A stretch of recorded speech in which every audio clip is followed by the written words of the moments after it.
Have you ever thought about starting your own podcast? When I was trying to get this podcast off the ground, I had a lot of questions. How do I record an episode? How do I get my show into all the apps people like to listen? How do I make money from my podcast? Well, the answer to every one of these questions is really simple. Anchor. Anchor is a one-stop shop for recording, hosting, and distributing your podcast. Best of all, it's 100% free and ridiculously easy to use. And now, Anchor can match you with great sponsors who want to advertise on your podcast. That means you can get paid to podcast right away. In fact, that's what I'm doing right now by reading this ad.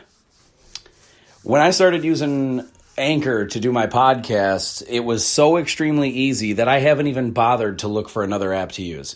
I love this app. It's the only one I deal with, the only one I even recommend, period. I recommend you get on there ASAP. If you want to start a podcast, this is definitely the place to go. It's easy. You can drive around and record. You can sit in your basement and record. You can do it anywhere. It's fantastic. So if you've always wanted to start a podcast, make money doing it, go to anchor.fm/start, anchor.fm/start to join me and the diverse community of podcasters already using Anchor. That's anchor.fm/start. I can't wait to hear your podcast.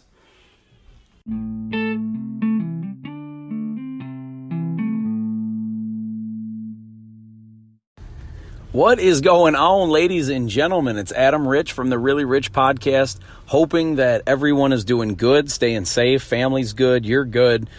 If you happen to have the time off for work, hopefully everyone's getting back to work and not worrying about unemployment and being off and not knowing what's going to happen with the jobs and everything. It feels like life is starting to get a little bit towards back to normal. It's obviously not all there yet, but I do think that we're slowly getting back, if not, surely at some point, hopefully, but I do think it's very strange.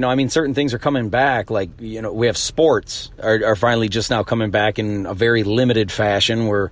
So that's exciting to see some actual activities on TV, some live games and stuff. If you're a sports person like me, I love that stuff. I'm so excited to see sports back. I even watched soccer last week, and I never watched soccer, so I've watched a little bit of that, and I don't even remember the teams or who won. I just remember turning it on because that's about all there was. So now some sports are back, like baseball, basketball finally just came back a few days ago. So that's exciting to see, especially for me, because I've gotten into this, like the sports card world of buying and trading and things like that and collecting and all that. And it's nice to see activity that is going to drive this. So, but I wonder where everyone stands on this as far as, I don't want to make it too political or anything like that, but I just wonder where everyone stands with, like, the rules to what's going on recently. Like, it's so strange to me that the government is making exceptions for protesting and on some elements rioting, but yet people can get arrested if you're going to the gym. Somebody in the news got arrested for opening their gym, having people in the gym. But yet if they were to just walk right outside their own building and have all the people that were in the gym outside protesting that same location, that would have been totally fine. And the thing is that in like churches, they're trying to make it where you can't go to churches. Certain things can't be open. You can't have public gatherings, but we're bending the rules to allow protesting. And I think it's very strange because, listen, I'm all for people being able to protest. I think it's your human right. But if you're saying that being outside, like it's known now that people have been getting sick during protesting because some people aren't wearing their masks and some people they're so close together and there's so many people that the spread is still continuing. And here's what I think is strange about it. I'm not trying to limit people's rights. I am all for people being able to protest, but my point is this: if the masks are going to keep protesters safe, then why don't those same masks keep churches safe? Like, if you make it a mandatory thing that everyone that goes to church has to wear a mask, why is that not okay? But protesting is. Certain casinos are opening back up. I live in Michigan. There's certain casinos that are being talked about opening back up while churches are still not allowed. Like, do you understand how inconsistent and how this clearly is driven by money and on some levels evil, if you ask me? I mean, to think that you can't go and worship, even if you don't believe in it, You're telling people that do believe in that do feel that it's helpful for them, that they cannot go and find peace in what they believe in because there could be a potential spread. But you're telling people that they can go protest over George Floyd's death or police brutality or hate towards the government or even hate just towards Trump himself. You're telling me it's okay to risk spreading the virus there, but it's not okay to risk spreading the virus for your faith and what you believe in. It's very strange, the inconsistency here. I'm just saying, pick one and choose. If you want to say that churches are not okay, it's not okay to gather for people to, you can't have 10 people or more at a barbecue. You can't have family members get together. You can't have some people see their own family members in the hospital or for funerals. But you can go throw bricks through a window and burn down courthouses in Portland. This is unbelievably absurd. I don't care what side of the aisle you're on. This has nothing to do with politics. It's just I want things to be consistent. If it's okay to wear a mask and be in public, to throw bricks at or even if you're not even rioting, just protest. If it's okay for you to wear a mask and hold up a sign telling people you don't like Trump or you don't like the government, why is it not okay to wear those same masks and go into a church or to go into a friend's house or to go to a barbecue, go to a birthday party, go to a funeral, go to the hospital to see a loved one that could be sick and potentially die? There are some people during all of this COVID stuff that didn't even get to see their own family members in the hospital one last time before that family members passed away. It was not okay for them to see their own family, but it is okay for a bunch of brats to be outside throwing bombs and fireworks at courthouses because they feel, these millennials feel wronged for their, from the government. And listen, I'm not even telling you that they're wrong for protesting. They're certainly wrong for using violence. I don't want to hear I don't care if you hate me for saying this. It is absolutely wrong for somebody to think that they are entitled to throw projectiles, to throw bricks, to use bats, to use weaponry, to throw fireworks and any kind of a projectile or anything at a federal building because you're mad at the government. That's not okay. People are getting hurt. People in Chicago, I think the number was 40 plus officers have gotten injured in Chicago alone, I believe over this last weekend or possibly the whole week because of these protests. That's not peaceful protesting. If police officers are getting hurt, it's not a peaceful protest. If anybody's getting hurt, it's not a peaceful protest. Unless you tripped and fell and, you hurt yourself falling, that's a different story. But if you're telling me that there's violent acts that are happening and people are getting hurt during a quote-unquote peaceful protest, I'm also willing to say that you're full of it. This doesn't make any sense. So I'm all for protesting. What I am saying is if you're going to if you want to make this legal, if you want to make this okay to do, then everyone should be standing 6 feet apart, wearing their masks while peacefully protesting. As soon as you get closer than that, as soon as the spread of the virus continues from protest, then I know that A, you weren't wearing a mask and you weren't away or you weren't 6 feet apart or both. And also, there should be zero violence. This is not okay. I don't care if you're Republican or Democrat, that it's not okay to take protesting beyond the peaceful level. So as soon as you go beyond that, and you say that you're getting justice somehow for something, you're not. You're part of the problem. You're committing crime. Violence is crime. You're committing crime because you're being a brat to try to get your way. That's not okay. I don't care if it's towards police. I don't care if it's towards Donald Trump. I don't care if it's towards the government as a whole. I don't care if it's towards yourself. You committing any form of violent activity because you feel wronged about something, you are now also part of the problem. It's absurd. What's extra absurd is that when you look on TV, you'll find that for some strange reason, it's almost trying to be hidden of the protest, not the protest, but the violence. Because once again, I don't know of anybody that's against protesting. Maybe some people aren't willing to do it themselves, which is fine. But my point is, I don't know anybody that is telling somebody you shouldn't be allowed to protest. Nobody is saying that. Everyone is saying you shouldn't be allowed to violently protest, aka riot. Because as soon as it becomes violent, it is no longer a protest. It is violence. It is a riot at that point. And riots come in many ways, shapes, and forms. Some of it's flipping cars over. Some of it's burning down couches on somebody's lawn. I've seen that happen. Usually after somebody wins a championship. But nonetheless, when you see things getting thrown at federal buildings or public property, when you see a chair getting thrown through a CVS window, this is not peaceful protesting. So if you're trying to make excuses for them, save yourself the trouble. I don't want to hear it. There are no excuses for acting violently to get your way. You're now just as much of the problem as whatever got us here in the first place. If you want to peacefully protest, I'm with you. Let's do that. But stop with the violence. Stop attacking police. Stop attacking federal courts or buildings of any kind. Stop attacking any federal person, any government official. Listen, I think some of the people in politics in Congress right now are the biggest problem. The media, I think, is part of the biggest problem. But I never would tell you to go violently attack anybody.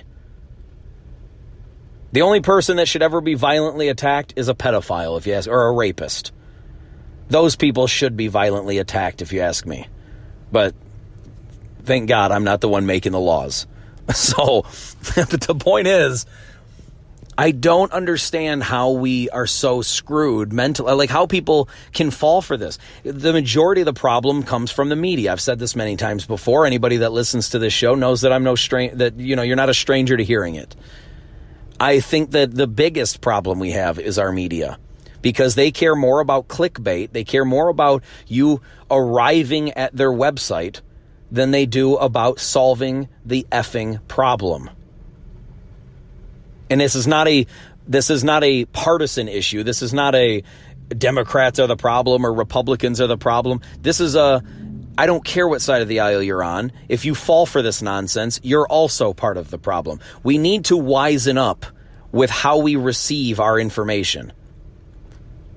See, I'm a big fan. I've always said this many times. You can go back years into my podcast now and see I've always preached to do your own research. Because if you're going to stand for something strongly and boldly, you better know what the F you're talking about. And so many people don't. I've actually said, kind of joking around, but I do kind of mean it, that I think that you should actually know some facts before you post anything on social media. Unless you're blatantly admitting that this is whatever you're about to post is purely your opinion, then make that known. But when you see all kinds of, you'll see some things say Trump's the savior, and then another one says Trump's Hitler. Well, they can't both be true, but they're both getting posted. So the point is, if you don't know for sure what you're talking about, and you don't have facts to back up what you're talking about, please save all of us the headache. Because what you're doing is, when we post nonsense, we're essentially, if anyone is our follower, you're essentially creating a bunch of followers of nonsense. Because anyone that backs you up and believes in the crap that you're putting out without facts, and this goes to me too, I'm not excluding myself from this. Anything that I post that is nonsense, I'm essentially telling my followers to just blindly believe what I'm telling you and fight for this. And now not everyone's going to do it, but some people are. And if you don't know what you're talking about, or if you say the wrong thing because you believe it, but you don't know it to be 100% factual, then essentially you're just saying, hey, my opinion is this. Hopefully all my followers agree, and then hopefully they react upon what I'm trying to tell them. And if you don't know it to be true, it's dangerous. This is why, like for instance, I've said about the George Floyd death. When that police officer kneeled on his neck, I don't know a single person on the planet that thought that it was okay. But yet here we are, 4 months later, 3 months later, whatever, however long it's been now, here we are, still having riots, still having protesting over police brutality, which, and a lot of this is over racism. And the fun part about it is that it's not fun. I just say that, to be silly or whatever. But the weird thing to me about this is I still say to this day, there is zero evidence that the cop that killed the George Floyd was racist. He was an idiot. He was a killer. He was an awful cop, potentially evil at his core. But there is still zero evidence of racism. This purely could have been an evil cop finding an innocent victim that he easily could kill and get away. And he, in his mind, think he could get away with it. There is zero evidence that he hated black people. As a matter of fact, one of the officers was Asian. One of them looked Hispanic. I don't know all the names and races of every single person, but let's be honest, they weren't all white. But yet here we are, months into this, still making it sound like this was a planned, meditated racial attack. This is what gave rise to Black Lives Matter movement again. See, the first time Black Lives Matter came around, they sounded like a good cause when they said Black Lives Matter. Yes, we can all agree. I think any normal human being would agree that black lives do in fact matter just as much as every other life matters. The problem is when you preach about one specific color and say that life matters, you're now telling all the other colors, or this is the way the message gets perceived, is that all the other colors don't matter as much, that we should actively focus on one specific color. And that's a problem. That's the epitome of racism. Now, if you're saying this is just a move, if you were more clear about it and you said Black Lives Matter just as much as every other life, I don't think you would have had any kind of pushback back in 2015 or whatever when this started. The problem is, once we've seen with time this movement play out, you start seeing how much more violent it is towards especially white people, but especially towards police, towards the government. If you look deep into their core values, they're a Marxist group that is very anti-government, very anti-capitalism, very anti a lot of good things that we stand for. The problem is people don't see all of it. They hear the slogan, this is how it's perceived into the normal world, into the rest of the world. You say Black Lives Matter. Every normal person goes, yeah, of course. But then you say, but then you see video of people, of black people going up and assaulting white people and then screaming Black Lives Matter. Well, now you're taking all the legitimacy out of your claim. Because now you're assaulting white people and saying that white people are the problem and police are the problem. Well, that's now racist, and not against the police, but against the white people. But when you're going against the police, well, I don't stand for that. I stand for bad police. I'm not telling people that they should go assault any police officer, even bad ones. What I'm saying is we should get rid of all the bad ones. We should do better as far as citizens and government about getting rid of bad cops. But this doesn't mean that if I don't support the violence that comes with Black Lives Matter, then that means I'm a racist. In fact, if you're telling white people that if they don't support Black Lives Matter, that they're racist, that in turn, what you're saying is racist. Because now you're lumping all white people into one group and saying that if you do support this, then, you're fine. If you don't support it, well, we don't like you. Well, it's not the Black Lives thing that's the problem. It's all the other crap that comes with it that's the problem. See, we support, at least I speak for myself and all my friends that I know of, we all support the lives of black people. That's not our problem. Our problem is the violence and the hypocriticism that comes with it. See, it's the assaulting police officers that we don't stand for. We don't think all cops are bad. We don't want you to defund the police. In fact, let's get into this. Now that we're on the subject, defunding the police is one of the stupidest things you could possibly stand for. Here's why. Because if you're saying defund the police, now you're saying that the reason why you would want to defund them is because you think they're bad. Well, not all cops are bad. In fact, most are good. So now you want to defund all the good ones because of a few bad ones? And if you can prove to me that all cops are bad, then I would agree with you. But until you do that, I don't.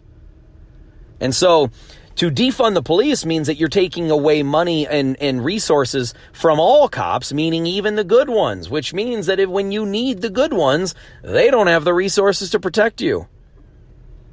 What we actually need is more funding for the police, not to fund the bad ones with extra powerful weapons like bazookas and stuff. It's to give good resources to all the good cops and to actually do better research to get rid of the bad ones. You see, it's a good thing to give more money to the police. It's like this. It's like if you went into the store, and one guy that walked into, or, one guy behind the counter of the store, just one random store, was just awful, charged you extra money, did all kinds of bad things to the customers. If I were to tell you, well, you know what we need to do? We need to shut down all stores. You would think that I'm a complete kook. You'd be like, well, that's absurd. That's ridiculous. This isn't even a good example. But it is a good example. And here's why. Because if you're going to punish all stores because of one bad owner or one bad cashier, well, now you're lumping all people that do this into the category of the one bad one. And this is the example. You can't lump all of anybody because of one bad one. You don't, the bad one should be the exception to the rule. The reason we have the rules are to make sure that people are good. But when you get one bad one that breaks the rule, you can't punish all the ones that abide by the rule. The rule is in place to make us all good, to try to keep us all doing good. But when somebody breaks the law, you can't punish all the good ones. That's just absurd. It's just like when somebody goes on a mass shooting spree and kills a bunch of people with a gun. You can't take away all guns from all people that are good citizens that are trying to use guns to protect their family, because essentially the only ones you're left with are the bad ones that aren't going to follow the law, which they're going to keep the guns, and then you're only arming the bad. And all the good ones are now unarmed, which means more unarmed are going to be in some trouble. See, this is the problem with punishing all people when one person does bad. This is why you can't say that all Asians are bad drivers because of one bad Asian driver. My Asian wife would tell you that. You can't, I've heard my whole life, white people can't dance. Well, I've seen tons of good white dancers. You can't, now granted, I'm not a good white dancer. I'm definitely not a good example. But if you looked at my dancing and said, see, I told you, well, now you're taking away from all the good white dancers. The problem that I'm getting at is very clear. You cannot lump all of any group. You can't attach all of a group to what one person does. We're flawed people. You're bound to do something wrong. And if you attach everybody in every group, like say, for instance, imagine if I walked out on the dance floor right now, showed you my awful dancing, and then you said, well, all white people are awful dancers. Well, I'm not just white, I'm also a Christian. So does that mean all Christians are bad dancers? I don't like to say Republican or conservative. I don't like labeling myself when it comes to political. I guess I lean more towards conservative values. But if you were to say all conservatives are bad dancers, like, you see what I'm saying? Like, there's many groups that I fit into as a human being. I'm an American. Are all Americans bad dancers now? See, the point is you can't look at one example of a person and then lump every group, everything that person's attached to. What if that person worked at Target? Now every person that works at Target's a bad dancer? Evil, you know what I mean? Like, there's so many groups that you could be attached to against your will. And if you just look at one bad example of a person and say, well, all groups that he's attached to are the same as that one person, now you're unfairly categorizing all people based on one bad person, one bad apple, one bad example. You can't do this, people. So I hope I've been very,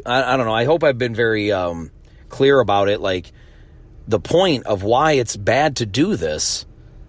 But we need to be more focused on coming together instead of how we can nitpick and call out people for doing things that we don't personally like. All right, everyone is flawed. I'm no different. I'm going to do things that are wrong. I'm going to make mistakes. I'm going to be a bad example sometimes. You have to allow people, you have to be able to judge each individual based on their actions, not judging a whole group based on one person's one bad moment. You can't judge anybody based on their worst moments. We all have worst moments, and if you showed on a TV screen to the whole world everyone's top 5 worst moments, you would never want to talk to anybody ever again because of their 5 worst moments. You have to let their actions speak and not just the worst ones. Form an opinion based on what you continually see by all people, not their worst moments by one person and then associate the entire group to that. It's not fair. It's not right. Frankly, it's idiotic. So, I don't know, guys. I hope everyone's doing well. I just wanted to talk about how everything is just kind of going right now, the state of the world, well, at least America. If any, I mean, for the people listening to this in other countries, I don't know how it's going in every country, obviously. I hope that you're all doing safe as well. I hope that everyone is handling this, pandemic, smartly. I hope you're handling it well. I hope you're staying safe and your family's doing good. And if anything happens, I hope you're seeking out the right medical information and taking care of it to the best of your ability. I want good things for all people all over the world, not just in America, not just white people, not just anybody. I want all people to be doing good. And obviously people that listen to this podcast know that I've spent my entire time with this podcast trying to help people's lives get better if I can do that. And so I hope that what I've said today has been helpful. If you were confused or if anyone had the wrong idea about something, and maybe I do. Listen, guys, I'm not perfect either. But the whole idea is to help everybody do better as a whole together. That's the goal, the whole world. Not just Americans, not just men, not just women, not just white people, not just black people, not just, I want everybody to do great. I want to help everyone do great. So people, if you have any questions about anything I've said today, maybe I haven't been clear about something, maybe I misspoke about something, I'm sorry if I did. Please, if there's any questions about anything I said, please ask. I'm more than happy to verify. I definitely don't want to say the wrong thing or accidentally, confuse somebody about something and then they're stuck with that forever. So please, if you have any questions, please, you can get a hold of me through the Anchor app. You can leave me a voice message through there, or you can get a hold of me on Instagram at Really Rich Podcast or AJamRich is my personal account. You can get a hold of me on TikTok is where I spend the majority of my time. That's a great way to find me. It's Adam Rich, no apostrophe, no spaces, just ITS Adam Rich. All lowercase. I'm on there a lot, so please find me on there, guys. You can find me on YouTube and Snapchat at Really Rich is the name. You can find me on Twitter at Really Rich Adam. And you can find me on LinkedIn. I'm on there a good amount too. That's where I'm trying to connect with a bunch of people. I'm almost at 10,000 people on there. So if you guys, please, if you want to find me on LinkedIn, that's a great place to find me. The name's Adam Rich, and you'll see founder and host of Really Rich Podcast. So I hope I've been helpful, guys, and if there's anything that you have questions of, please find me on any one of these platforms. Ask me questions, follow me, get to know me. I DM people. I'll gladly talk to each and every one of you individually. The more, the merrier. So I love you guys, and I thank you so much, and I'll talk to you soon, all right? Peace. I'm out of here.